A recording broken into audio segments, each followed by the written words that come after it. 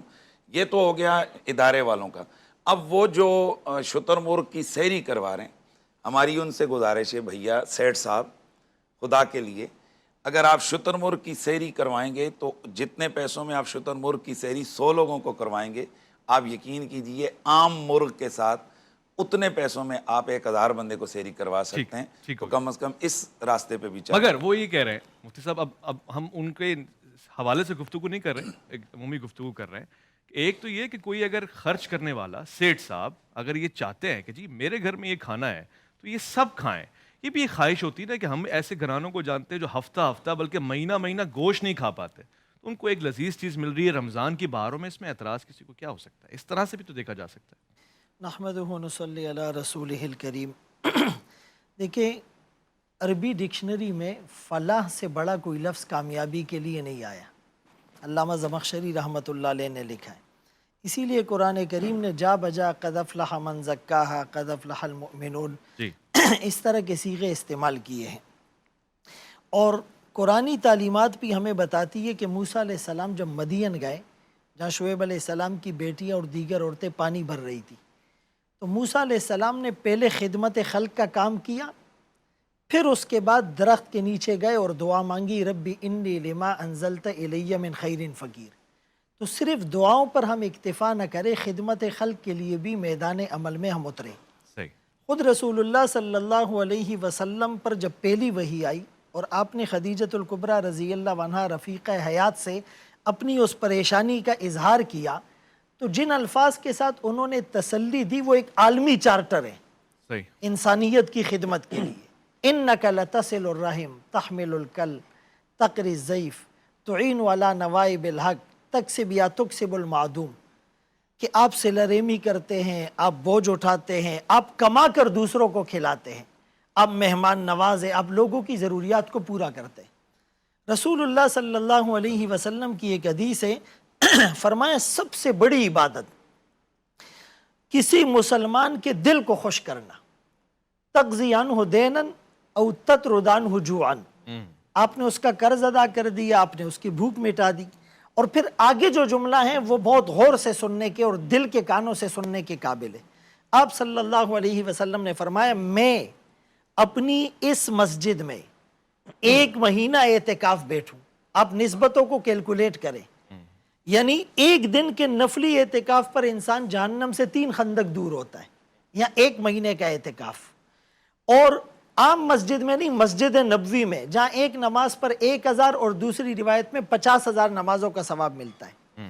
اور تیسری بات، اعتکاف میں بیٹھنے والے دونوں جہانوں کے سردار آمنہ کے لال عبداللہ کے نور نظر محمد مصطفیٰ احمد مجتبیٰ صلی اللہ علیہ وآلہ وسلم، کہ میں اپنی اس مسجد میں 1 مہینہ اعتکاف بیٹھوں، اس سے زیادہ مجھے پسند ہے کہ میں مسلمان کی حاجت کو پوری کرنے کے لیے اس کے ساتھ چلوں. اللہ. تو اگر یہ کانسیپٹ ہوگا تو پھر مسلمان فلاحی اور سماجی میدان میں کیسے پیچھے رہ سکے گا؟ حلف الفضول کا معاہدہ ہمیں یاد نہیں ہے جس میں رسول اللہ صلی اللہ علیہ وسلم نے حصہ لیا، محتاجوں کی مدد، بیواؤں کی کفالت اور مظلوموں کی حمایت اور مسافروں کے ساتھ ہمدردی کرنا اور یتیم کے سر پر دست شفقت پھیرنا، کہ جتنے بال ہاتھ کے نیچے آ جائے اتنا ثواب ملے گا. اور رسول اللہ صلی اللہ علیہ وسلم کے جو جد امجد قصی، ان کا سقایا کا ایک شعبہ تھا پانی پلانے کا. اسی طرح جو عبد مناف ہے ان کو الفیاس کے لقب سے جانا جاتا تھا. حضرت رفیدہ جو صحابی ہے، سب سے پہلا کلینک انہوں نے کھولا تھا. تو ان چیزوں کو سامنے رکھ کر ہمیں رفائی اور فلاحی کام کرنے چاہیے، لیکن یہاں پر ایک بنیادی نقطہ ہے جس کی طرف توجہ نہیں جاتی.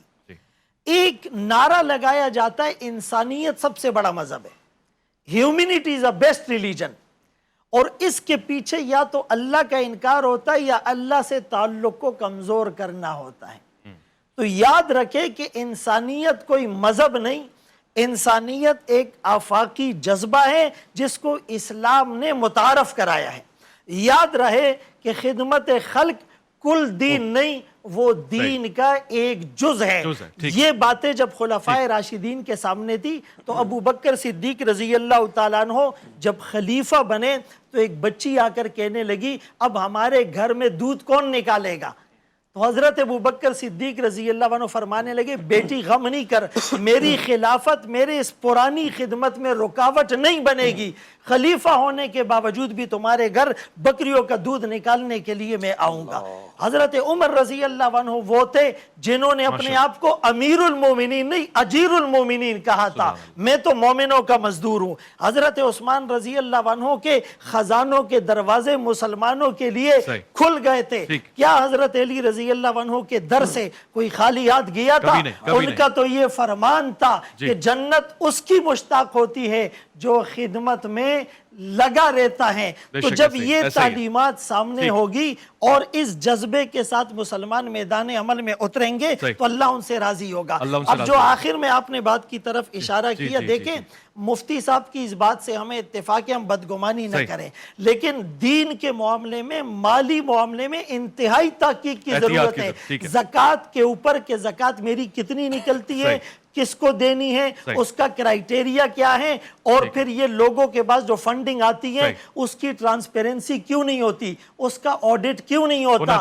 اور فلسطین کے اندر آج جو مسلمان ہیں کیا ان سے زیادہ کوئی مستحق ہے؟ مساجد اور مدارس کے غریب طلباء کیا ان کی ضروریات پوری ہو رہی ہیں؟ تو اگر ہم صرف اپنی ریٹنگ کے لیے، رینکنگ کے لیے اور کیمرے میں آگے آنے کے لیے، لوگوں کو متوجہ کرنے کے لیے کام کرتے ہیں، اسی کے لیے فرمایا من تصدق یرائی فقط اشرک، جس نے دکھلاوے کے لیے صدقہ خیر خیرات کیا اس نے شرک کیا. اور جہنم میں جو پہلا سوال ہوگا جہنمیوں سے وہ یہ ہوگا ما سلککم فی سقر، تمہیں جہنم میں کون سی چیز لے آئی؟ پہلا جواب لم نک من المصلین، دوسرا جواب لم نکو نطعم المسکین. سورہ معون میں کیا ہے؟ فذالک الذی یدعو الیتیم ولا یحض ولا طعام المسکین. اور آخری بات عبداللہ ابن سلام رضی اللہ عنہ فرماتے ہیں آمنہ کے لال سے مل کر جو پہلا جملہ میرے کانوں میں پڑا وہ کیا تھا؟ افشوا السلام، اطعموا الطعام، وصلوا الارحام، صلوا باللیل والناس نیام،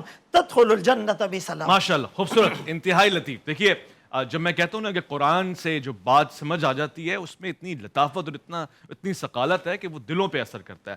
جیسے کہ مفتی صاحب نے اشارہ دیا، یقین مانے میں جب اس آیت کو پڑھتا ہوں تو میرے دل کرتا ہے کہ تمام تر یہ 4 اصول بتاتی ہے. اہل جہنم پوچھ رہے ہیں جنتیوں سے، وہ جو کامیاب ہو گئے، کیا چیز تمہیں لے کر آئی ہے؟ پہلی چیز یہی ہے جی، 4 چیزیں آپ کو کیٹیگرائز کر دو: نماز نہ پڑھنا، مصلی سے دور رہنا، کھانا نہ کھلانا، کننا نخوض مع الخائضین، ہم فضول گفتگو کرتے تھے، بیکار لغویات، اس سے بھی ہمیں بچنا ہے. الحمدللہ یہ جو آج پینل بیٹھا ہوا ہے، میں کتنا شکر کروں خدا کا کہ یہ انتہائی ضروری اور سنجیدہ گفتگو ہو رہی ہے. کاش کہ اہل جنت، یار یقیناً جہاں میں اشارہ کر رہا ہوں کہ ہم وہاں بیٹھ کے بھی اس طرح کی محفل سے جائیں، اللہ رب العزت کا ذکر کریں، اور یہ ہمارا ارادہ دنیا اور آخرت کا. ایک مختصر وفا لوٹ کر آئیں گے، عزیزان من آپ کا سوال بھی لیں گے اور اس پہلو پہ مزید نگاہ بھی رکھیں گے. الف لام میم میں آپ کا انتظار. عرفان رمضان، عرفان رمضان.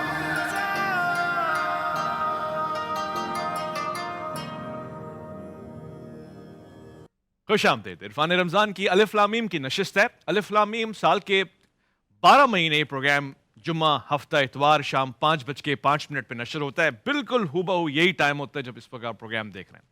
رمضان میں اس کی بہاروں میں اضافہ ہوتا ہے، اس کی رونق کی دوبالا ہو جاتی ہے. علماء کرام کثرت سے پروگرام میں تشریف فرما ہوتے ہیں اور اس جلوہ افروزی سے میں مستفید ہوتا ہوں، آپ مستفید ہوتے ہیں. آپ کالز فرماتے ہیں، کالز آپ کی اس پہ بھی آ رہی ہیں، ٹیبلٹ پہ بھی آ رہی ہیں.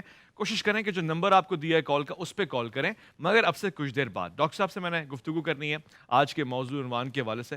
ڈاکٹر صاحب، فلاح سے مراد کیا ہے؟ فلاحی اداروں کا کردار کیا ہونا چاہیے؟ مثبت ترین رائے اس پہ پیش فرمائیں.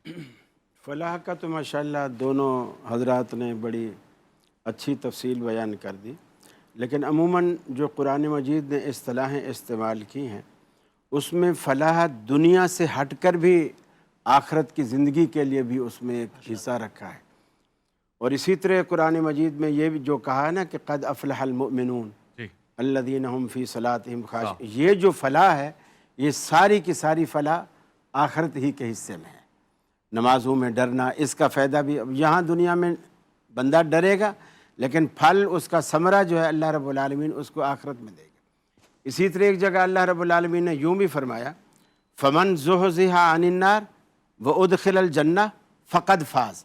فلاح کا اردو میں ہم ایک معنی کامیابی بھی کرتے ہیں، اور اللہ نے اس بات کی یوں بھی وضاحت کی کہ اصل کامیابی بنگلے بنانا، سڑکیں بنانا، گلیاں بنانا، گھروں میں فریج لے آنا، کارپیٹ بچھا دینا، رنگ روغن کر لینا، کچے مکان سے نکل کے پکے میں آ جانا، یہ دنیا جس کو کامیابی سمجھتی ہے، اللہ نے کہا میں اس کو کامیابی نہیں سمجھتا۔ اللہ کے ہاں جو کامیابی کا معیار ہے وہ الگ ہے۔ اب وہ صرف دو ہی چیزیں اللہ نے بتائی، فمن زحزح عن النار، کسی بندے نے دنیا میں رہ کر خود کو یعنی دوزخ کو اپنے اوپر حرام کر لیا، اپنے اعمال سے، اپنے کردار سے، اپنے عقائد سے، اللہ کو راضی کر کے، اللہ کو خوش کر کے، اور جنت کا حقدار بنا دیا۔ صحیح۔ دنیا میں بھلے اس کا جھونپڑی تھی، اس کے جھگی تھی، اس کا کچھ تھا، کوئی نوکر چاکر نہیں تھے، سارے کام گھر کے خود کرتا تھا، لیکن دوزخ سے خود کو بچا گیا اور جنت کا حقدار خود کو بنا گیا، فقد فاز، فرمایا یہ ہے کامیاب۔ سبحان اللہ۔ تو ہمیں جتنے بھی یہ فلاحی ادارے ہیں وہ یہ بھی کوشش کریں کہ ہم اپنی عاقبت بھی سنواریں، صرف لوگوں کی گلیاں نہ بنائیں، دسترخوان وسیع نہ کریں، بلکہ عاقبت بھی سنواریں۔ اور اللہ تبارک و تعالیٰ نے کہ رسول نے یہ فرمایا کہ اللہ عون العبد، اللہ تعالیٰ اس بندے کی مدد کرتا ہے، معاونت کرتا ہے، ما کانا، جو شخص ما کان العبد فی عون اخی، کہ جو بندہ اپنے مسلمان بھائی کی مدد میں لگا رہتا ہے۔ جیسے مثال کے طور میرا بھی کام تھا، پڑا ہوا ہے، پینڈنگ میں ہے، آپ میرے پاس آ گئے، آپ نے کہا قاری صاحب ایک ایسا کام ہے جو آپ کے جانے سے ہو جائے گا۔ اب میں اپنا کام بھی مجھے یاد ہے، لیکن میں چھوڑ رہا ہوں، چلو یار ایک مسلمان بھائی میرے پاس آیا ہے، میں چلا گیا۔ اللہ تعالیٰ کہتا ہے جب یہ بندہ وہاں چلا گیا اس کا کام کرنے کے لیے، اس کا کام جو پینڈنگ میں پڑا تھا نا وہ میں اپنے فضل سے کر دیتا۔ سبحان اللہ۔ یہ یعنی اللہ رب العالمین کا احسان ہے۔ اور دوسری بات یہ، اس میں مسئولیت بڑی ہے۔ یہ جو فلاحی ادارے جتنے بھی کام کر رہے ہیں اس میں مسئولیت بڑی ہے، قوم کا پیسہ ہے۔ ایک ہے میں ذاتی پیسہ کسی چیز پہ لگا رہا ہوں، ایک یہ ہے قوم کا پیسہ ہے۔ نبی کریم صلی اللہ علیہ وسلم خیبر کی جنگ میں جب خیبر فتح ہو گیا اور آپ بیٹھے تھے تو بیٹھنے کے بعد آپ کو ایک شخص کے بارے میں مبارکباد دی گئی، حمیجن لہو شہادہ، کہ اللہ کے رسول آپ کو مبارک ہو فلاں شخص کی شہادت۔ خیبر میں، سوری وہ خیبر کے بعد ایک جنگ تھی، خیبر کا واقعہ اس کے اندر ہے، وہ ابھی آئے گا۔ تو خیبر کے بعد ایک جنگ تھی، آپ کو مبارکباد دی گئی کہ حمیجن لہو شہادہ، فلاں شخص کی شہادت آپ قبول کریں۔ آپ نے فرمایا مجھے اس شخص کی شہادت کی مبارکباد دیتے ہو جو دوزخ کی چادر میں لپٹا ہوا ہے۔ صحابہ حیران ہو گئے، چونکہ آنکھوں سے دیکھ کر آئے تھے کہ اسے زخم کھاتے ہوئے، سب کچھ کرتے ہوئے اور شہید ہوتے ہوئے، صحابہ سارے ڈر گئے۔ تو آپ نے فرمایا خیبر کے موقع پر جب مال غنیمت سمیٹا جانے لگا، یہ شخص بھاگا، اس کو ایک چادر پسند آئی اس مال غنیمت میں سے۔ جیسے باقی ساتھیوں نے اپنا سامان جو بھی اٹھایا تھا بیت المال میں آ کے جمع کرایا، پھر امیر جو ہے اس کو تقسیم کرتا ہے، تو اس نے اس کو تقسیم اس لیے یعنی جمع نہیں کرایا کہ ہو سکتا ہے اللہ کے رسول مجھے نہ دیں، کسی اور کو دے دیں، کسی اور کے حصے میں آ جائے، اور مجھے اس کی ضرورت ہے اور میں مجاہد بھی ہوں، لڑا بھی ہوں، تو اس نے خود ہی اپنا اسے حق سمجھ کے اسے رکھ لیا۔ اللہ کے رسول نے فرمایا آج جب وہ مرا ہے نا، آج اللہ تعالیٰ نے اسی چادر کو دوزخ کی آگ کی چادر بنا کر اس کے اوپر لپیٹ دیا۔ اللہ اکبر۔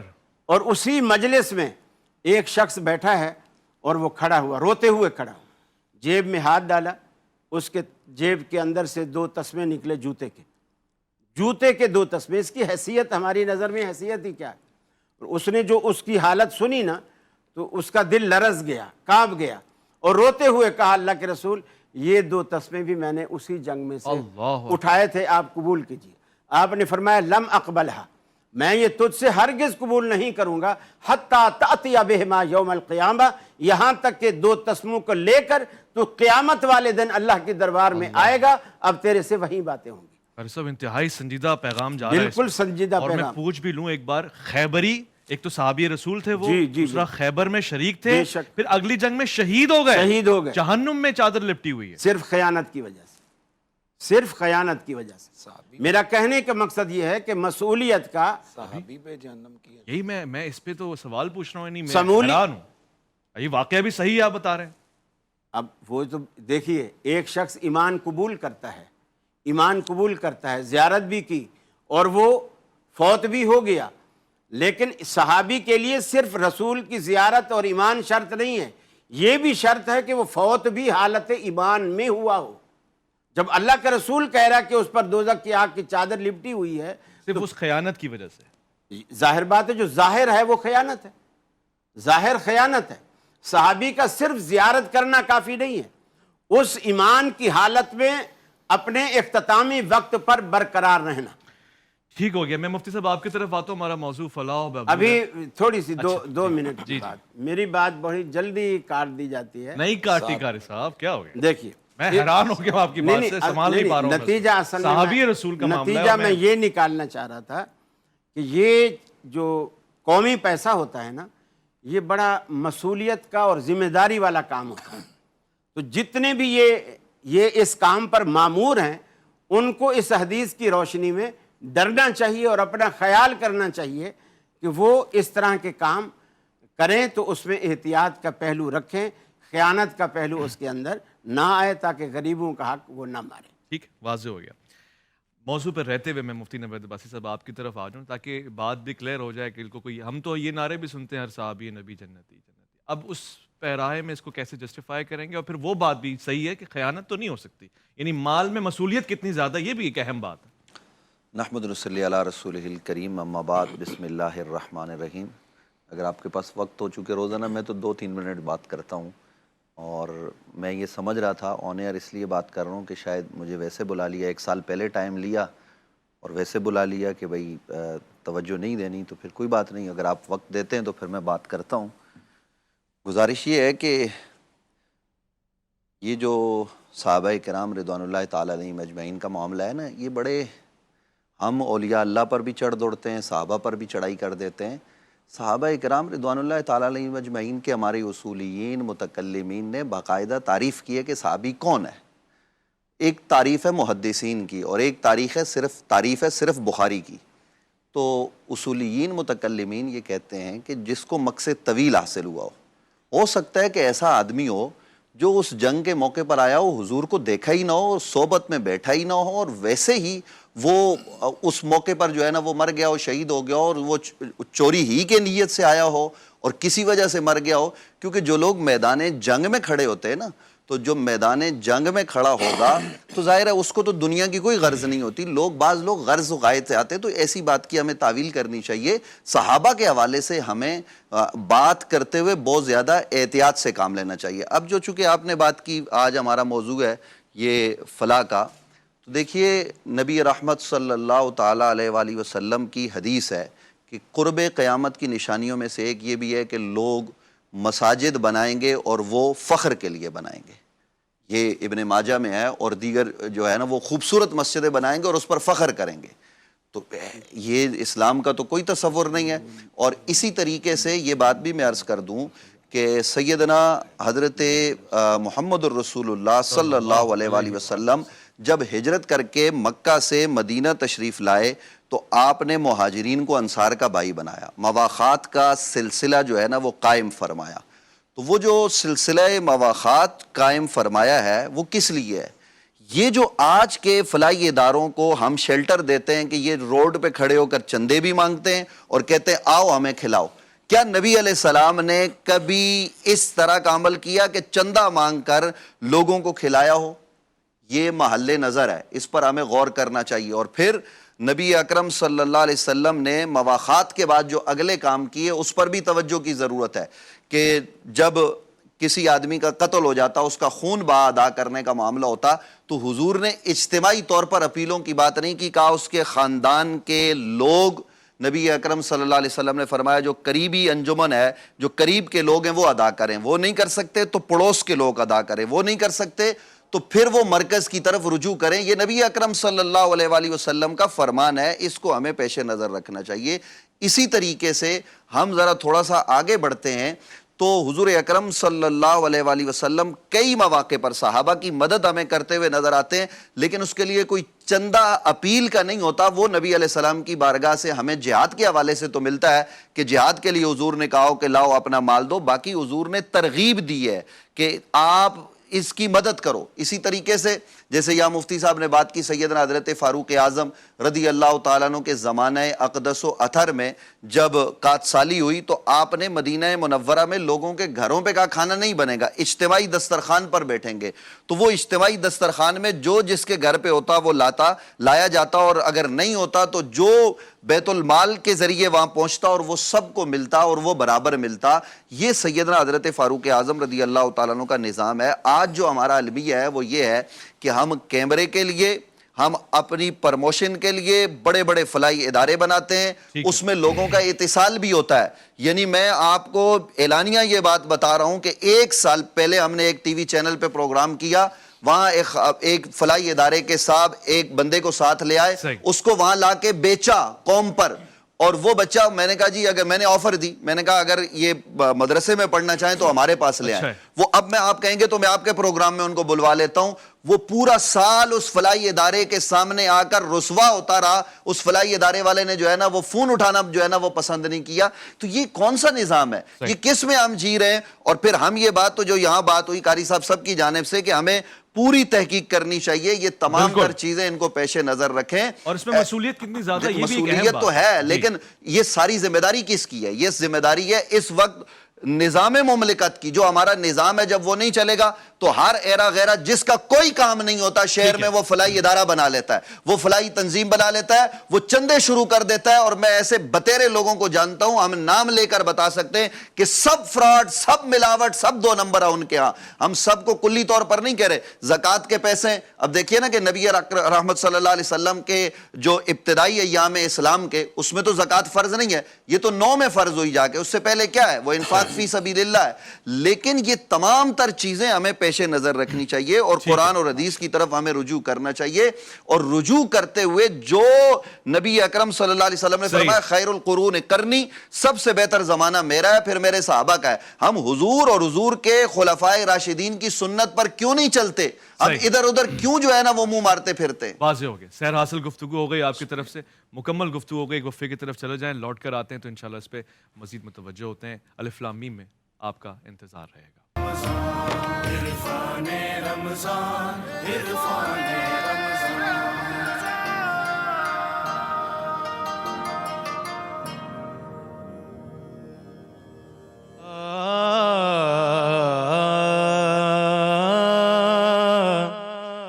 میرے آقا کے جو منظور نظر ہوتے ہیں ان کے قدموں میں شہنشاہوں کے سر ہوتے ہیں۔ میرے آقا کے جو منظور نظر ہوتے ہیں، اور جس جگہ ہوتا ہے سرکار کا ذکر انور، یہ یقین رکھو کہ سرکار ادھر ہوتے ہیں۔ یہ یقین رکھو کہ سرکار ادھر ہوتے ہیں۔ اور رب نے حیدر کو چنا حضرت زہرا کے لیے، رب نے حیدر کو چنا حضرت زہرا کے لیے ایسی دلہن ایسی دلہن ہے ایسی دلہن ہو تو پھر ایسے ہی بر ہوتے ہیں ایسی دلہن ہو تو پھر ایسے ہی بر ہوتے ہیں ایسی دلہن. اور شعر سنیے کہ نانا ایسا ہو تو ہوتے ہیں نواسے سے نانا ایسا ہو تو ہوتے ہیں نانا ایسا ہو تو ہوتے ہیں نواسے سے. ارے ایسی مادر ہو تو پھر ایسے پسر ہوتے ہیں ایسی مادر ایسی مادر ایسی مادر ہو تو پھر ایسے پسر ہوتے ہیں ایسی مادر ہو تو پھر ایسے پسر ہوتے ہیں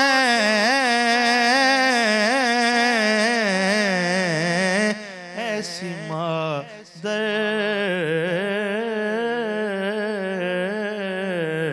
ہو. ہائے ہائے ایسے نانا ایسی مادر ہو تو پسر ہوتے ہیں. خوبصورت کلام.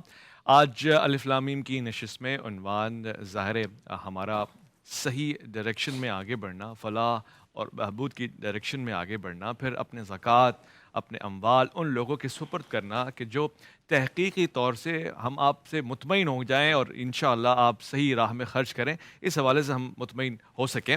اس پہ ہم سوال جواب بھی کر رہے ہیں، سمجھنے کی کوشش بھی کر رہے ہیں اور ہمارا یہ موضوع بھی چل رہا ہے. مفتی صاحب کی طرف آتا ہوں. آج ظاہر پھر آج ہمیں وقت بھی تھوڑا زیادہ ملا اس حوالے سے کہ ایک مہمان ہمارے پاس نہیں ہے، سوال جواب بھی ہم نے لینا ہے. مختصراً اور بھی اس پہ اگر نگاہ ڈال دیں کہ کیسے مطمئن ہو ایک انسان اگر صحیح وقت پہ دینا چاہتا ہے اپنے زکوٰۃ کا مال تو کس طرح سے اطمینان حاصل کرے کہ جی میں نے صحیح دے دیا. دیکھیں زکوٰۃ کے حوالے سے تو میں آپ کی بات کی طرف آؤں گا، لیکن جو ابھی تھوڑی دیر پہلے ایک بات یہاں کی گئی ہے کہ ایک صحابی رسول نام لے کر اور بار بار اس پہ اور پھر کہا گیا کہ وہ جہنم کی آگ میں جو ہے نا جل رہا ہے، تو یہ تو میں تو ہل کے رہ گیا. جس وقت آپ اولیاء کی بے ادبیوں اور گستاخیوں پہ جائیں تو پھر نتیجہ اس کا یہاں تک جاتا ہے کہ پھر بندہ صحابہ کے لیے بھی بے دھڑک بولتا ہے. تو آپ نے اور نہیں پڑھی وہ حدیث؟ اگر ہو کہ جی روایتیں میں نے کل کیا کہا تھا کہ کتابوں کے بطون میں روایتیں مختلف قسم کی ہوتی ہیں. یہ علماء کا کام ہے وہ کس چیز کو عوام کے سامنے اٹھا کر پیش کر رہے ہیں. اب مجھے بتائیں کہ جو لوگ صحابہ کرام کے بغضی ہیں، صحابہ کرام کے بے ادب ہیں، ان کے لیے آپ دفاع کر سکتے ہیں کہ آپ کی کتابوں میں لکھا ہے کہ صحابی جہنم میں چلا گیا ہے؟ استغفر اللہ. کدھر گئی یہاں ترمذی شریف کی وہ روایت کے رسول اللہ نے فرمایا کہ لا تمس النار مسلمن من رآنی او رآ من رآنی او کما قال نبی علیہ السلام. امام ترمذی اس حدیث کو حسن قرار دے رہے ہیں اور علامہ البانی نے بھی مشکات کے اندر جب حکم لگایا تو اس کو حسن قرار دیے. اور اس کے علاوہ علامہ ضیاء الدین مقدسی نے اس حدیث کی تحسین کی. رسول اللہ نے فرمایا کہ اس مسلمان شخص پر اللہ نے جہنم کی آگ کو حرام کر دیا ہے کہ جس نے مجھے دیکھا اور آمن رہا. سبحان اللہ. تو آپ کہہ رہے ہیں کہ رسول اللہ کے صحابی اور وہ جہنم کے اندر اور اس کو اور اس قسم کی چیزیں آپ عوام پر نیشنل مقصد ٹی یہ وی نہیں پر تھا بیان کر رہے مگر ہیں. آپ نے بھی اس پہ روشنی ڈال دی. ہم یہ سمجھتے ہیں کہ اس شخص کو جہنم کی بھنک بھی نہیں لگ سکتی کہ جو رسول اللہ کا صحابی ہے. ماشاءاللہ ماشاءاللہ. رسول اکرم فخر موجودات صلی اللہ علیہ وسلم کی یہ مذاق ہے واضح ہو کہ گیا. صحابیت کا جو مقام اور درجہ ہے. آپ ویسے نعرے لگاتے ہیں کہ ہم صحابہ کے غلام ہیں اور آپ نیشنل ٹی وی پہ بیٹھ کے کہیں کہ صحابی رسول جہنم کی آگ میں جل رہا ہے. صحیح ہو گیا. میں اس پہ رائے بھی لے لیتا ہوں ڈاکٹر صاحب سے. اصل میں حدیث سنائی ڈاکٹر صاحب نے، اس کی سند بھی ہمیں دکھا دی کہ صحیح ہے ان میں سے، مگر میں سوال جواب بھی لوں گا، مزید آگے بڑھوں گا. لائیو کالر ہمارے ساتھ ہیں. السلام علیکم ورحمۃ اللہ. جی میں آپ کی طرف میں آؤں. وعلیکم السلام سر. جی حضور کیا فرمائیں گے؟ کون صاحب؟ ہاں سر، محمد جاوید سیال حیدرآباد سے.